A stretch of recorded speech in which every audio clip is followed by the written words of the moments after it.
کیا پاکستانی قوم کرپٹ ہے؟ کیا پاکستانی قوم ہمیشہ سیاسی تھی؟ کیا پاکستانی لیڈر جو ہیں وہ کرپشن کے علاوہ کچھ دوسرا کام نہیں کرتے رہے؟ اس کا جواب نفی میں ہے۔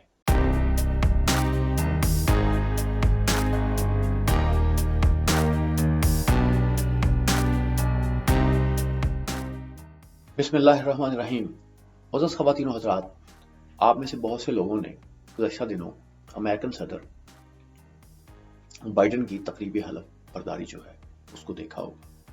اس میں آپ نے دیکھا ہوگا کہ بہت سے لوگ جو ہیں، بہت سے دانشور جو ہیں، شاعر، سنگر، انہوں نے وہاں پہ پرفارمنس دی۔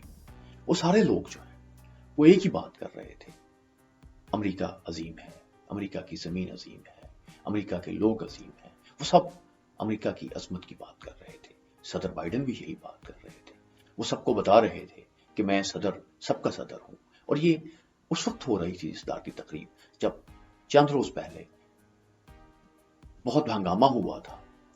جو سابق جو صدر ٹرمپ ہیں، انہوں نے جمہوریت کے لیے بڑا خطرہ بن کے ابھرے تھے، لیکن وہ ایک ایسے صدر کے طور پہ سامنے آئے جو سب کو ساتھ لے کے چلنا چاہتے تھے، جو امریکن جمہوریت کو یہ روایات ہیں ان کو آگے بڑھانا چاہتے تھے۔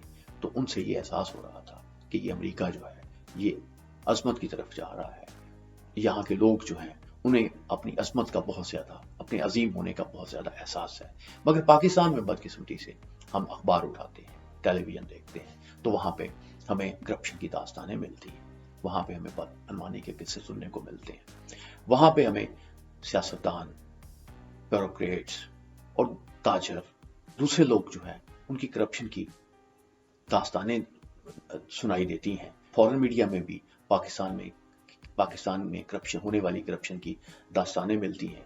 اور اگر لوگ باہر سے دیکھ رہے ہوں گے تو میرا خیال ہے کہ پاکستان کے ارد گرد انہیں کرپشن کے اتنے گہرے بادل نظر آتے ہوں گے کہ انہیں اس میں پاکستان کی اصل صورت جو ہے وہ نظر نہیں آتی ہوگی۔ کیا پاکستانی قوم کرپٹ ہے؟ کیا پاکستانی قوم ہمیشہ سیاسی تھی؟ کیا پاکستانی لیڈر جو ہیں وہ کرپشن کے علاوہ کچھ دوسرا کام نہیں کرتے رہے؟ اس کا جواب نفی میں ہے۔ اور میں سمجھتا ہوں کہ اگر ہم مثال دیں اور بالکل کھل کے مثال دیں تو اس میں ہم قائد اعظم کی مثال دے سکتے ہیں، جن کے متعلق کہا جاتا ہے کہ انہیں خریدا نہیں جا سکتا تھا۔ قائد اعظم جب بر صغیر سے انگلینڈ میں چلے گئے اور وہاں جا کے انہوں نے پریکٹس شروع کر دی، تو ہیکٹر بولیتھو جو ہیں انہوں نے ہیکٹر بولیتھو نے قائد اعظم کی سوانح عمری میں یہ واقعہ بیان کیا ہے کہ نواب لیاقت علی خان جو تھے وہ انہیں منانے کے لیے، اس بات پہ آمادہ کرنے کے لیے کہ وہ بر صغیر واپس آ جائیں، لندن گئے، وہاں ملاقات ہوئی، انہوں نے بڑی قائل کرنے کی کوشش کی۔ ایک کھانے کا اہتمام ہوا قائد اعظم کی رہائش گاہ پہ، جو بڑی اس وقت قائد اعظم بہت کامیاب وکیل تھے، بڑی زبردست ان کی رہائش گاہ تھی، جو لیاقت علی خان کی بیگم رانا لیاقت علی خان اس گھر کی بڑی داستان بیان کرتی ہیں، اس کی وہ جو عالیشان ہونے کا تذکرہ کرتی ہیں کہ کتنا بہت زبردست وہ گھر تھا اور کتنی وہ شاہانہ زندگی گزار رہے تھے اور کتنے وہ وہاں کامیاب وکیل تھے۔ تو لیکن لیاقت علی خان جو تھے انہوں نے کہا کہ آپ کو واپس آنا چاہیے، آپ کو قوم کی خدمت کرنی چاہیے۔ اس پہ قائد اعظم نے پوچھا کہ آپ یہ بات مجھے کیوں کہہ رہے ہیں، یہ اصرار کیوں کر رہے ہیں آپ میرے ساتھ؟ انہوں نے کہا کہ بات یہ ہے کہ آپ وہ واحد لیڈر ہیں بر صغیر کے جسے خریدا نہیں جا سکتا۔ یہ خیال جو ہے یہ لیاقت علی خان کا نہیں تھا، یہ معروف جو ہندو لیڈر سروجنی نائیڈو ہیں ان کا بھی یہ خیال تھا۔ وہ کہا جاتا ہے کہ ایک دفعہ وہ تاج محل ہوٹل میں سروجنی نائیڈو جو ہے کانگریسی مسلمانوں کے ساتھ بیٹھی ہوئی تھی، ہندو بھی تھے وہاں پہ، تو کسی نے قائد اعظم کا مذاق اڑانا شروع کر دیا اور کہنا شروع کر دیا کہ یہ سارا بقاؤ مال ہے۔ تو اس پہ سروجنی نائیڈو جو ہے وہ پھٹ پڑی اور انہوں نے کہا کہ دیکھو، میں بک سکتی ہوں، مہاتما گاندھی بک سکتے ہیں، پنڈت نہرو بک سکتے ہیں، مگر جناح نہیں بک سکتے، انہیں کوئی نہیں خرید سکتا۔ یہ وہ ہمارے قائد تھے جن کے متعلق ان کے دشمن بھی یہ بات کرتے تھے، اور وہ اتنے اصول پسند تھے۔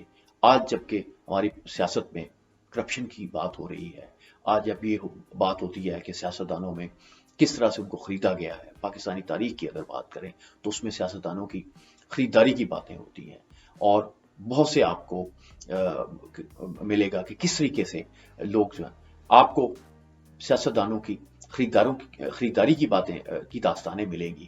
آپ کو اندازہ ہوگا کہ کس طرح سے کرپشن نے، دولت نے سیاسی نتائج تبدیل کرنے میں اہم کردار ادا کیا ہے. مگر قائد اعظم جو ہیں وہ بالکل ڈفرینٹ تھے.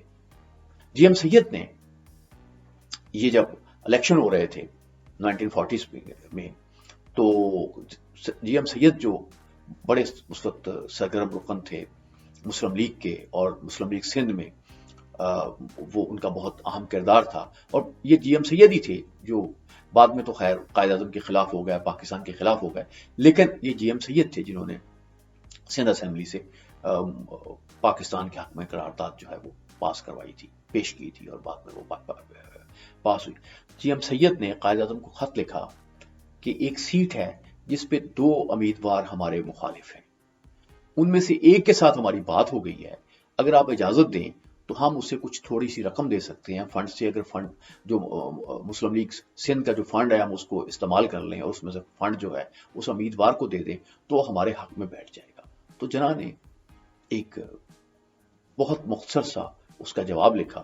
انہوں نے کہا کہ میں سیٹ ہارنا پسند کروں گا بنسبت اس کے کہ میں سیٹ خریدوں. جناح نے لکھا کہ میں سیٹ خریدنے کی بجائے سیٹ ہارنا زیادہ پسند کروں گا. یہ تھے ہمارے قائد اعظم، یہ تھی ان کی سوچ، یہ تھی ان کی اصول پسندی، اور اسی اصول پسندی کی بنا پہ وہ انہوں نے ملک بنایا.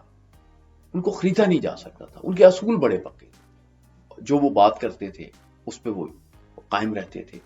کہا جاتا ہے کہ ایک دفعہ وہ آگرہ گئے، تو آگرہ میں وہ ان کے اپنے کسی جو اپنے موکل کا کیس لڑنے کے لیے گئے، تو وہاں ان کی ملاقات جو ہے وہ مسلمانوں سے ہو گئی. تو انہوں نے یہ کہا کہ آپ آئے ہیں تو آپ مقدمہ ضرور لڑیں، لیکن ساتھ بات یہ ہے کہ آپ ہمارا جو جلسہ ہو رہا ہے مسلمانوں کا، ہم ایک جلسہ آپ کے اعزاز میں کرنا چاہتے ہیں، اس میں تقریر کرتے. تو انہوں نے کہا نہیں، ایسے نہیں میں کروں گا، میں ایسے کر ہی نہیں سکتا، کیونکہ یہ جو میں یہاں آیا ہوں آگرہ میں تو مجھے میرا ایک موکل لے کے آیا ہے، تو یہ سارا کام میں اس کا کروں گا. اگر آپ نے مجھے بلانا ہے تو آپ مجھے بلائیں، میں اپنی کار میں اپنے پیسوں سے یہاں پہ آؤں گا.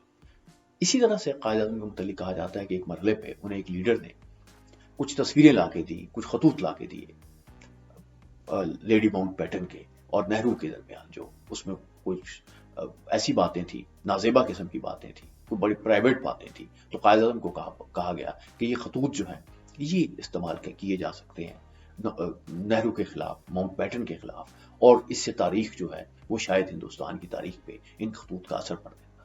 قائد اعظم نے اس پیشکش کو، اس تجویز کو بڑی بری طرح سے رد کرتے ہوئے کہا کہ تاریخ جو ہے اسکینڈل سے نہیں بنائی جاتی، تاریخ ان خطوط سے نہیں بنائی جا سکتی. تو انہوں نے ایک جو اپرچونٹی تھی، میں سمجھتا ہوں کہ آج اگر کسی بھی سیاستدان کو، کسی بھی بڑے سیاستدان کو ایسا کوئی موقع ملے تو اسے پورا فائدہ اٹھانے کی کوشش کرے گا. لیکن قائد اعظم نے ایسی کسی بات کو ہمیشہ مسترد کر دیا. انہوں نے غلط راستوں کے ذریعے، غلط طریقوں کے ذریعے کامیابی حاصل کرنے پہ کی بجائے ناکامی کو ترجیح دی. یہ قائد اعظم تھے. لیکن آج ہم جو ہیں وہ کس طرح کے دور سے گزر رہے ہیں، آج ہمارا سیاسی کلچر کیا ہے، اب یہ بات کسی سے پوشیدہ نہیں ہے. اب اگر ہم نے پاکستان کو قوم بنانا ہے، ہم نے ترقی کرنی ہے، تو پھر ہمیں قائد اعظم کو فالو کرنا پڑے گا، ان کے نقش قدم پر چلنا پڑے گا. ان کی تعلیمات جو ہے ان کو صرف کتابوں تک محدود نہیں رکھنا پڑے گا.